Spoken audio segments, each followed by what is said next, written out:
What's going on, y'all? It's JD PicKell. Today on the Hard Count, we're going to talk about Baylor and their busy offseason.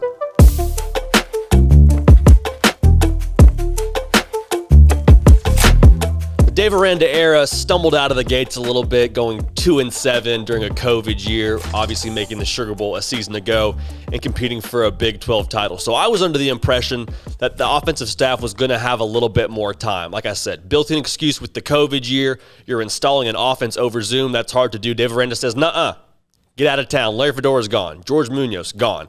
Enter Eric Mateos, enter Jeff Grimes, enter Chauncey Stuckey. You bring in these guys with a really high pedigree, guys that have been around championship-level programs to come in and run your offense. So this says a couple of things to me.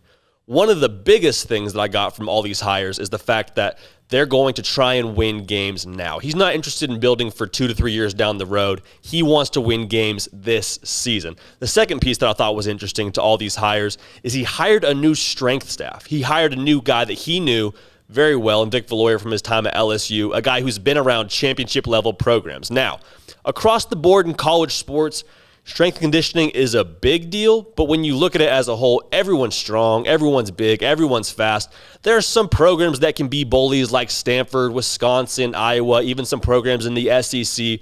But what it comes down to for me is your strength and conditioning staff sets the tone for your culture in your locker room. And for Dave Aranda to say, hey, I want a new guy here running the show, running this culture, that says a lot about what he thinks needs to happen at Baylor. And credit to him for going out and getting a guy to set that new culture. And so if you were able to see some of the open practices, they looked a lot like some of those Matt Rhule open practices, and specifically the warm-up. Now, a warm-up is a warm-up. I don't want to blow it out of proportion here, but when you are warming up for your event, how you do that says a lot about the psyche and the approach that you're taking. So, for example, the approach for Baylor during their warm-ups was militant, it was disciplined, it was high energy. And under Matt Rhule, I can speak from experience, those warm-ups, a lot of time before workouts in the summer, those were harder than the actual workout itself in terms of how detailed they were. So Baylor going forward, at the very least, is going to have a more militant, more disciplined approach to their season.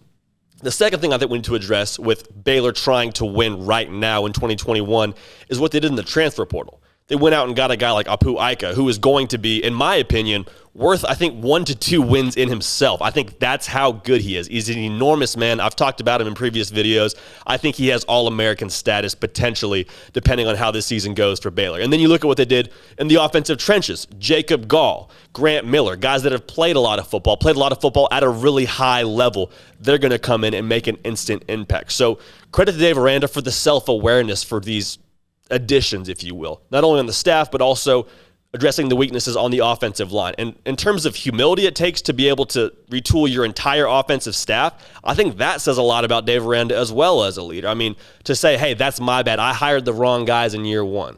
I hired the wrong guys, and I need to address that now. Cleans house after the first year. I mean, that's not necessarily the best look. That's something that gives you a little bit of humble pie. So for Dave Aranda just to hire a new offensive staff, to go into the transfer portal and get the right guys on offense, I'm really excited about Baylor, and Baylor Nation should be really excited about their chances in 2021. Now, another thing to be excited about this offseason, Baylor has been killing it on the recruiting trail. If you've been following with Sick on 365 on the premium site, keeping up with Grayson Grunhafer on Twitter, you know Baylor has been a hot spot for recruits as of late, just having their first official visit weekend this last weekend.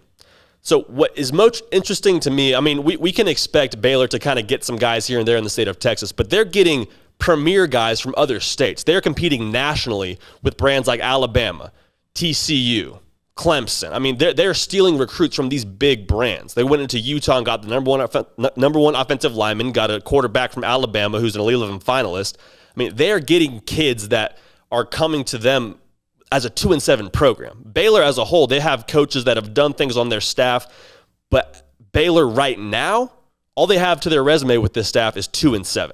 And so the fact they can recruit nationally right now, that's a really big deal, and Baylor fans should be excited for years to come for the kids that are going to get on campus here in the very near future. So in summary, to break it all down, Baylor is going to be improved if not drastically improved, this coming season because of what Dave Aranda has done to retool this staff and to go into the portal and get guys that can make an instant impact. And then for years to come, Baylor is building for something very, very big. You just look at the recruiting rankings and see the kind of guys they're getting and getting on a national scale. So that's it for this edition of The Hard Count. Again, I'm JD PicKell. Subscribe to the channel, like the video to keep up with all the fun things we got going on here at Sikkim 365. We're going to keep this party rolling, and we will see y'all next time.